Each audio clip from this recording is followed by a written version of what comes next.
मौलाना सरदार अहमद साहब रहमतुल्लाह अलैह के पास ना एक बूढ़ी अम्मा अपना बेटा छोड़ गई। तो हजरत साहब ने को 2, 4, 5 महीने रखा। तो बाद में उसकी अम्मा को बुला के कहा कि भाई तू बेवा है, बेटा तेरा यतीम है, मैं नहीं चाहता कि इसका वक्त ज़ाया हो। ये पढ़ने वाला कोई नहीं, सारे नहीं भाई पढ़ने वाले होते। अब यहाँ उलमा बैठे हैं, मैं बेअदब भी ना हो जाऊँ। कुछ पूरे 8 साल लगा के भी आ जाते हैं, सनद भी उनके पास होती है। नाराज ना हो जाना, ये तो सब अच्छे लोग हैं। सनद होती है पर पता पुता कोई नहीं होता। ये आला हजरत ने लिखी है बात। सनद होती है, पूरी डिग्री होती है, उस पर कई लोगों के साइन भी होते हैं। तो बहुत सारे तालिब इल्म ऐसे होते हैं जो मदारस में कहते हैं मैं फाजल फलां हूँ, लेकिन कोई शय पास। तो मौलाना सरदार अहमद साहब मुहद्दिस आज़म पाकिस्तान रहमतुल्लाह अलैह उस बूढ़ी को कहने लगे तेरा बेटा कुंद देना है, पढ़ना पढ़ाना इसने कुछ भी नहीं। तो यतीम बच्चा है, कल को तो कहेगी कि मेरे बेटे ने वक्त ज़ाया किया तो वापस ले जा। बूढ़ी अम्मा रोने लग गई, कहने लगी मैं पढ़ाने तो नहीं लाई थी, मैं तो आपको रब का वली समझती हूँ, मैं तो नौकरी कराने लाई थी। नौकरी हजरत अनस बिन मालिक कहते हैं मेरी अम्मा भी हुजूर की बारगाह में दे गई थी। तो हुजूर की बारगाह में ये नहीं कहा था कि या रसूलल्लाह पढ़ा दें, हाँ हाँ मैं जिम्मेदारी से बात कर रहा हूँ। ये नहीं कहा था हुजूर मुजाहिद बना दें, ये थोड़ी कहा था कि या रसूल अल्लाह सल्लल्लाहु ताला अलैहि वसल्लम से मुफस्सिर मुहद्दिस मुहक्किक मुफ्ती बना दें। हजरत अनस की अम्मा कह गई थी सोनिया जब तक ये रहेगा ना आपकी नौकरी करेगा, ये घर के काम काज करेगा, ड्यूटी करेगा, हुजूर ये आपकी नौकरी करेगा। तो मेरे महबूब ने फिर दुआ कर दी, अल्लाह इसे बरकत अता फरमा। तुम समझता है खिदमत वाला खाली रह जाता है? जितना जायका खिदमत वाले को मिलता है, जो उसके नसीब में आता है, वो किसी का नसीब कहां भाई। हजरत अनस कहते हैं हुजूर ने दुआ कर दी, बरकत की। मुझे तो खेती बाड़ी आती भी नहीं थी, पर लोगों के बाग में साल में 1 दफा फल लगता था, मेरे बाग में 2 दफा लगता था। हुजूर ने दुआ कर दी अल्लाह इसे औलाद दे। फरमाते हैं मेरे बेटे, मेरे पोते, मेरे नवासे, मेरी बेटियां, फरमाते हैं मैं जिंदा हूं और मेरी 100 औलादे मौजूद हैं। परेशान हो गया 100 सुन के बच्चे 2 ही अच्छे, 100 औलादे मेरी मौजूद हैं। हजरत अनस भी मौलाना सरदार अहमद साहब के पास ना छोड़ गई बच्चा। कहने लगी हजरत जी मैं को पढ़ाने के लिए थोड़ा छोड़ गई हूँ, मैं तो इसलिए छोड़ के गई हूँ कि आप मेहरबानी करें, खिदमत कराएं। तो हजरत जी कहने लगे कोई ऐसा काम ही नहीं, खिदमत वाला क्या कराऊं। कहने लगी पट्ठे पवा लिया करो जी। हूँ लड़ पेंदे ने, कहने ने बच्चे काम करते हैं मदरसे का। हालांकि अब कहाँ बच्चे काम करते हैं, अब तो गुजर गया दौर, अब तो बच्चे काम कराते हैं। अब बच्चे भी नाराज हो रहे हैं, घूर घूर के देख रहे हैं। सही कह रहा हूं आपको, बच्चे काम कराते हैं, बच्चे कहाँ काम करते। कहने लगी ये चारा डाले करेगा आपकी भैंसों को। तो हजरत ने उसको कहा कि बीबी चारा मेरी भैंसों को डालने के लिए मैंने बंदा रखा हुआ है, तो तू जा ले जा। कहने लगी हाथ बांध के हुजूर मेहरबानी करें रख ले, चारा डालेगा। और पुत्र तवज्जो से चारा डालना हजरत की भैंसों को। रोने लगी। हजरत ने रख लिया, महीने का खर्चा भी देते। शाम को ना वो सारा दिन काम करता, शाम को आके पैरों में भी बैठ जाता। हजरत जी लाएं तेल थोड़ा सा, पैर ना दबा दूं। 8 साल साथ वाले पढ़ते रहे, ये बेचारा नौकरी करता रहा। मेरा रूप भी नहीं ते मेरा रंग भी नहीं, और मैनू यार मनान दा टंग भी नहीं। कभी कभी ना हजरत बिलाल हबशी फारग होते ना, तो नबी पाक की बारगाह में अर्ज करते हुजूर कोई काम तो नहीं, सारे हो गए, हुजूर जाऊं जरा, चले जाते। एक दिन सलमान फारसी कहने लगे या रसूलल्लाह ये बिलाल कहाँ जाता है। फरमाया जा देख के तो आ। हजरत सलमान वापस आए तो आके रोने लगे, कहने लगे सोनिया जब यहाँ से जाता है ना तो जाके सैयदा फातिमा की चक्की पीसनी शुरू कर देता, बीबी साहबा के काम करने लगता है, घर में जाके स्नैन की ड्यूटी करता है, वहां भी काम यहाँ भी काम। वो चारा डालता रहा, उसने चारा डाला। हजरत मुहद्दिस आज़म की भैंसों को दस्तारे फजीलत का वक्त आ गया, सारे पगड़ियां सजा के आ गए, आज दस्तार होगी।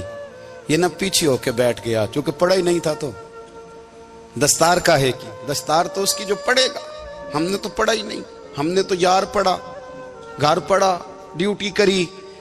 हजरत मुहद्दिस आज़म रहमतुल्लाह अलैह के यहाँ जब ऐलान होने लगा ना कि अब दस्तार होगी, तो हजरत ने पहला ऐलान उसका फरमाया। तो मजा वाला बंदा कपड़े भी कदी कदी बदलता है ना। वो कहते जिस हाल में भी था मैं पलट के देखने लगा कि पढ़ा पढ़ाया तो है, कोई शय नहीं। तो ये माजरा क्या है। पीछे से उठ के आए तो कहते हैं बाकियों की दस्तार किसी आलिम ने की, किसी सूफी ने की, लेकिन ये भैंसों को चारा डालने वाला जब आया तो मुहद्दिस आदम ने फरमाया पगड़ी के बाल को कोई हाथ ना लगाए, ये सारी दस्तार मैंने करनी है।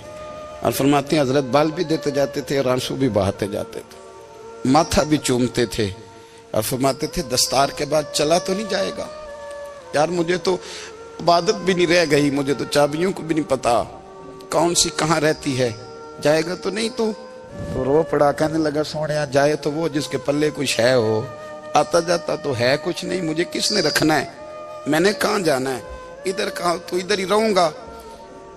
वो उस तालिब इल्म के सारे उस्ताद भाई कहते हैं उसने दस्तार कराई, पढ़ा पढ़ाया कुछ नहीं, पर जो मसला अड़ जाता था ना, वो जो अड़ जाता था ना, वो जाके उससे पूछते थे तो किताबें खोलने की जरूरत नहीं पड़ती थी। मौलाना अमजद अली साहब आजमी रहमतुल्लाह अलैह फरमाते हैं यकदम आला हजरत का दरवाजा खुला, ये भी मेरे आला हजरत की जिंदगी है, इसे भी देख, यकदम दरवाजा खुला तो बूढ़े इमाम के पैरों में जूता कोई नहीं और आला हजरत सर पट दौड़े।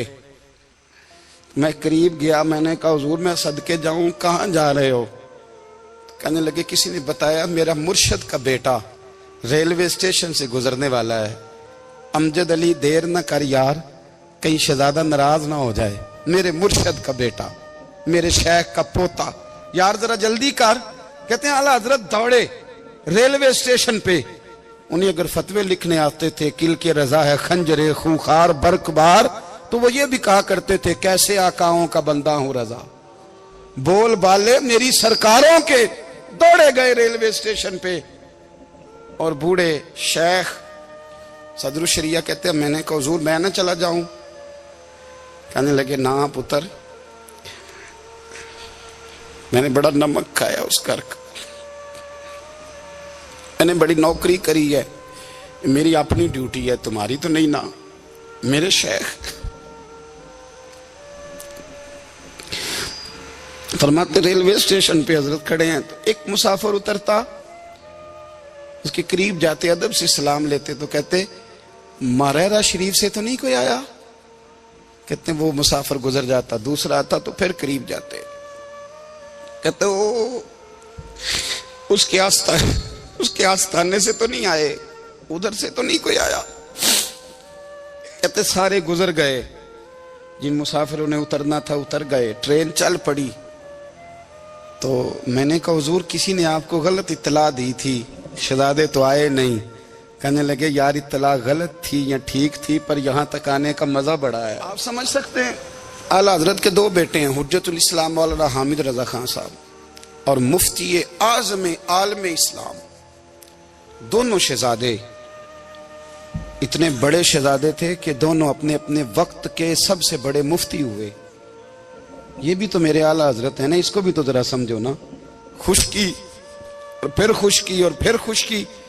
एक दिन पीर साहब ने कहा, नूरी मियाँ साहब, कि अहमद रजा यार वो भैंसें रखी हुई हैं तो उनको ना गीदड़ आके तंग करते हैं, तो दो कुत्ते मिल जाए ना कभी, तो चलो रात को पहरेदारी करेंगे, दो कुत्ते मिल जाएं। मैं अक्सर सोचता हूं कि आला हजरत तो आलिम थे, उनका कुत्तों से क्या लेना देना। हजरत जी आपने कुत्तों की बात करनी थी तो किसी दुनियादार से करते, दो कुत्ते मिल जाएं तो जरा जानवरों की देखभाल करेंगे। फरमाया हुजूर सवेरे ही आ जाएंगे। भाई आपका तो ये शुगर ले नहीं तो आप कहां से लाएंगे। दिन चढ़ा तो दोनों बेटों के गले में रस्सियां डाली। आला हजरत को सिर्फ आप फतवे की रोशनी में देखते हैं, आपको उस शख्स के दर्द का नहीं पता, उसके जायके का नहीं पता, वो किस स्टेज का आदमी है, स्टेटस क्या है तरीकत में, शरीयत में, इश्क में। दोनों शहजादों के गलों में रस्सियां और पकड़ा हुआ है। तो नूरी मियाँ साहब कहते हैं मैं चारपाई पे बैठा था तो नीचे बिठाल दिए दोनों बच्चे। मैं उठ के खड़ा हो गया, मैंने कहा मौलाना ये क्या? कहने लगे हुजूर ड्यूटी भी करेंगे और रोटी भी नहीं मांगेंगे। जिन्हां तना विच इश्क न रचिया कुत्ते ना थी चंगे, मालक देकर राखी कर दे साबर भुखे नंगे। किधर गया ज़ौक़, किधर गया वो दर्द। और फिर जब बारी आई रसूलुल्लाह के प्यार की, जब बारी आई नबी पाक की मोहब्बत की, तो फिर फाजिल बरेलवी का कद अगर लिखने में कमाल है ना, तो महबूब के प्यार करने में भी कमाल है। उन्होंने ना सारी जिंदगी, यानी सारी जिंदगी ये कह के गुजार दी कि इश्क तेरे सदके जलने से छुटे सस्ते, जो आग बुझा देगी वो आग लगाई है। एक सैयद साहब थे, मकान बन रहा था आला हजरत का, तो सामने ना बिल्कुल लाइब्रेरी थी। तो जब मकान बन रहा होता है तो तब सारे मिस्त्री मजदूर अंदर ही होते हैं, तो सबका आना जाना था, सब लोग आते जाते थे बिला झिझक। तो वो सैयद साहब भी एक दिन आ गए, सामने लाइब्रेरी में मिले, फिर चले गए। कुछ दिनों के बाद घर मुकम्मल हो गया, अब औरतें भी आ गईं। तो शाह जी को पता नहीं था, वो पुराना ही माहौल समझ के ना, मौलाना जफरुद्दीन बिहारी कहते हैं पुराना ही माहौल समझ के तो अंदर आ गए। और जैसे ही अंदर दाखिल हुए, सामने घर की औरतें देखी, तो शाह जी माजरत माजरत माजरत करते परेशान हो गए। और फिर जब दोबारा पलटने लगे तो आला हजरत दौड़ के गए, हाथ चूमे, कहने लगे शाह जी आपको तो पता नहीं था, और आप मेहरबानी करें ये माजरत वाला लफ्ज वापस लें, ये मेरे घर की औरतें नहीं, ये तो सैयदों की बांदियां हैं, ये तो नौकरानियां हैं, तो आप मेहरबानी करें, ये अंदाज आपका जो है ये दुरुस्त नहीं, आप मेहरबानी फरमाएं अंदर आए। और फिर सारे खानदान को लेके पर्दे के पीछे खड़ा किया और कहने लगे शाह जी को गलती लग गई, उन्होंने हमसे माजरत की, अब हम सारे मिलके उनसे माजरत करेंगे, इसलिए कि ये रसूलुल्लाह का खानदान। यार थोड़ा बहुत दो चार लफ्ज जिस बंदे को आ जाए ना, दो चार लफ्ज, मैं जाती तौर पे ना, आपको पता है मैं तो नात खानों से तो हमारी बनती नहीं, बहुत सारे नात खान तो हमें वैसे ही नहीं। मैं कहता हूँ नात आने दे जाने का नाम नहीं, नात तो कलाम का नाम है। किसी बुजुर्ग की बात पढ़ो, कुछ मतलब उसमें कुछ ज़ौक हो, कुछ दर्द हो, ये क्या बात हुई जो आजकल काम शुरू है। लेकिन आपको पता है हम नात खां की भी इज्जत करते हैं। मैं जिस नात खां से नात सुनता हूँ, मैं दिल की कल्ब की गहराई से उसका हया करता हूँ, मैं इकराम करता हूँ, अल्लाह जानता, मैं एहसास देता हूँ, इसलिए कि मैं समझता हूँ ये जब बोलता है ना तो मुझे मदीने वाले की याद आती है, ये नबी करीम की याद दिलाता है, तो इसका एहसास है।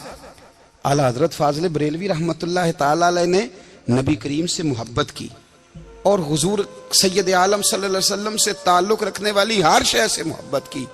उन्होंने अपने ज़ौक़ को कभी फीका नहीं पड़ने दिया। सारी जिंदगी रसूलुल्लाह सल्लल्लाहु अलैहि वसल्लम का प्यार।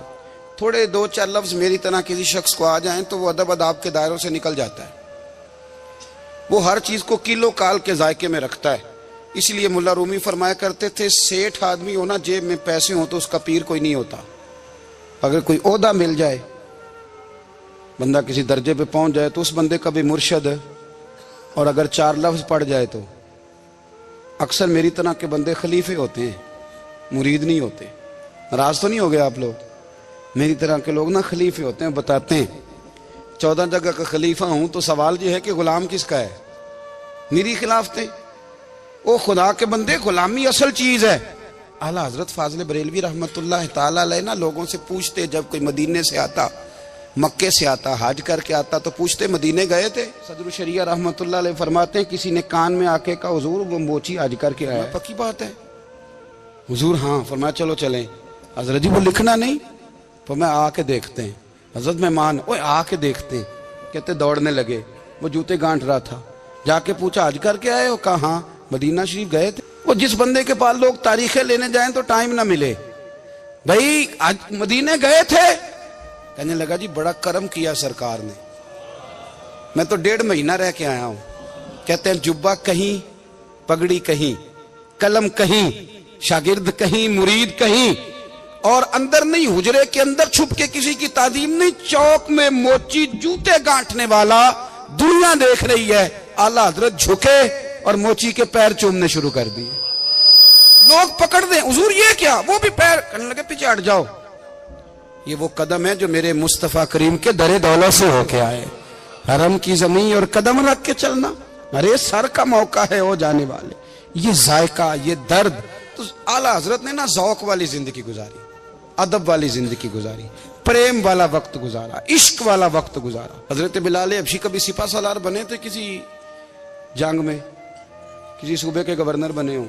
बोलो तो सही यार। उनका तारुफ क्या था? नबी करीम के गुलाम। हुजूर के ना जो जाती मामलात थे ना, 20 अंसारी नौजवान थे जो हर वक्त नबी पाक के पास खड़े रहते थे कि हुजूर को हुक्म करें। 20 और 34 से लेकर 40 तक गुलाम हर वक्त हुजूर की बारगाह में रहते। हजरत बिलाल हुजूर के जाती मामलात की खिदमत करते थे। कोई ऐसी वो जो तबलीग की या दावत की या जंग की या जिहाद की कोई ड्यूटी नहीं वो करते थे, जाती खिदमत सरकार की। हजरत उमर फारूक वो शख्स हैं कि जिन्होंने कभी किसी बंदे को खातर में नहीं लाए वो, लेकिन जब हजरत बिलाल आते थे ना तो जनाब उमर उठ के खड़े होते थे, कुर्सी छोड़ते थे और फिर एक नारा लगाते थे, कहते थे या बिलाल अंता सैयदुना, बिलाल तू हमारा सरदार है यार, तू हमारा। यानी इश्क का ज़ौक पूरा करना उन्हें भी आता था। इसलिए मेरा मशवरा है, मेरी राय है, और जो मेरा हुक्म मानने वाले हैं उनके लिए मेरा हुक्म है कि ज़ौक ना कभी भी खराब करना, कभी भी ना ज़ौक ना खराब करना, अपना लुत्फ। मैंने कई दफ़ा, मैं पहली दफ़ा मदीना शरीफ हाजिर हुआ तो एक बाबा जी मेरे आगे आगे थे, तो उनको ना धक्के मार रहा था। वो सामने खड़े होते हैं ना, अल्लाह खैर फरमाए, अपनी अपनी ड्यूटी है ना, उनकी भी एक ड्यूटी है ना जी। तो वो धक्के मार रहा था तो बाबा उसे कह रहा था तेरी खैर होवे पहरेदारा, रोजे दी जाली चुम लैन दे। उन्हें फिर धक्का मारिया तो फिर उन्हें कहता तेरी खैर होवे पहरेदारा। मैंने, वो बिल्कुल अनपढ़ बाबा जी थे पर मुझे उन्होंने बहुत बड़ी बात समझा दी, मैंने उनसे बड़ा सीखा, मिंबर पे जिक्र कर रहा हूं। वो तीसरी दफा फिर धक्का मारा, तेरी खैर होवे पहरेदारा, रोजे दी जाली। तो बाबा जी बाहर निकल आए तो मैं भी पीछे निकल आया। तो मैंने कहा बाबा जी यहाँ कुछ इन्होंने बांग्लादेशी और हिंदुस्तानी भी रखे हुए हैं, पर ये तो अरबी था खालस। उन्होंने कदों तो भी समझ आती सी, तुसी पंजाबी दा शेर सुनाई जा रहे हो। कहते पुत्र मैनू भी पता है उन्होंने नहीं समझ आ रही, पर मैं तो अपना रांझा पै राजी करता सा। मैनू पता है उन्होंने कहा ओ यार असी रांझा भी तो राजी करना है कि नहीं, कि सारी जिंदगी किलो काल के झगड़े में पड़े रहना है। ऐ इश्क तेरे सदके जलने से छुटे सस्ते, जो आग बुझा देगी वो। और एक जगह पे आला हजरत कहते हैं जान दे दी वादा दीदार पर, हमने जान दे दी। हाँ, खाली उसने वादा किया था कि आऊंगा, आया नहीं था, पर जान हमने पहले दे दी। तो इसलिए ना ज़ौक, शौक, प्यार, वारफ्तगी, मोहब्बत असातिज़ा के लिए, बुजुर्गों के लिए, उलमा के लिए, मशाइख के लिए, बड़ों के लिए, ना ज़ौक ना कभी खराब होने पाए। अल्लाह आपको सलामत रखे। और कुछ दुआएं मैंने दे दी हैं, कुछ अल्लाह जानता है मेरे दिल में हैं, वो मैं देता रहता हूँ। अल्लाह आपको हमेशा शाद व आबाद फरमाए।